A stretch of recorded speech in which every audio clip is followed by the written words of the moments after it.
میدان عرفات میں آخری نبی رحمت محمد رسول اللہ صلی اللہ علیہ وآلہ وسلم نے 9 ذی الحجہ 10 ہجری 7 مارچ 632 عیسوی کو آخری خطبہ حج دیا تھا۔ آئیے اس خطبے کے اہم نکات کو دہرا لیں، کیونکہ ہمارے نبی صلی اللہ علیہ وآلہ وسلم کے فرامین کا مفہوم ہے کہ میری ان باتوں کو دوسروں تک پہنچائیں۔ محمد رسول اللہ صلی اللہ علیہ وآلہ وسلم نے فرمایا، اے لوگو سنو، مجھے نہیں لگتا کہ اگلے سال میری باتوں کو بہت غور سے سنو اور ان کو ان لوگوں تک پہنچاؤ جو یہاں نہیں پہنچ سکے۔ اے لوگو، جس طرح یہ آج کا دن، یہ مہینہ اور یہ جگہ عزت و حرمت والے ہیں، بالکل اسی طرح دوسرے مسلمانوں کی زندگی عزت اور مال حرمت والے ہیں، تم اس کو چھیڑ نہیں سکتے۔ لوگوں کے مال اور امانتیں ان کو واپس کرو، کسی کو تنگ نہ کرو، کسی کا نقصان نہ کرو، تاکہ تم بھی محفوظ رہو۔ یاد رکھو تم نے اللہ سے ملنا ہے اور اللہ تم سے تمہارے اعمال کی بابت سوال کرے گا۔ اللہ نے سود کو ختم کر دیا، اس لیے آج اسے سارا سود ختم کر دو، معاف کر دو۔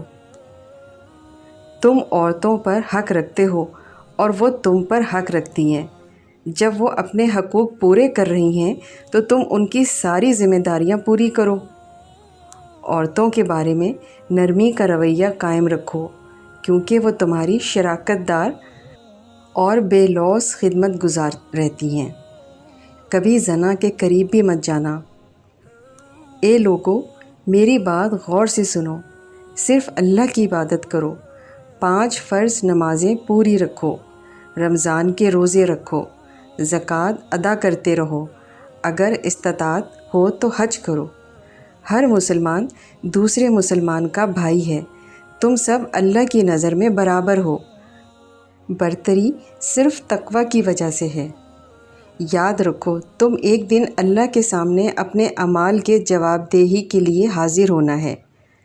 خبردار رہو میرے بعد گمراہ نہ ہو جانا۔ یاد رکھنا میرے بعد کوئی نبی نہیں آئے گا اور نہ کوئی نیا دین لایا جائے گا۔ میری باتیں اچھی طرح سے سمجھ لو۔ میں تمہارے لیے 2 چیزیں چھوڑ کر جا رہا ہوں، قرآن اور میری سنت۔ اگر تم نے ان کی پیروی کی تو کبھی گمراہ نہیں ہوگے۔ سنو تم لوگ جو موجود ہو اس بات کو اگلے لوگوں تک پہنچانا اور وہ پھر اگلے لوگوں کو پہنچائیں، اور یہ ممکن ہے کہ بعد والی میری بات کو پہلے والوں سے زیادہ بہتر سمجھ سکیں اور عمل کر سکیں۔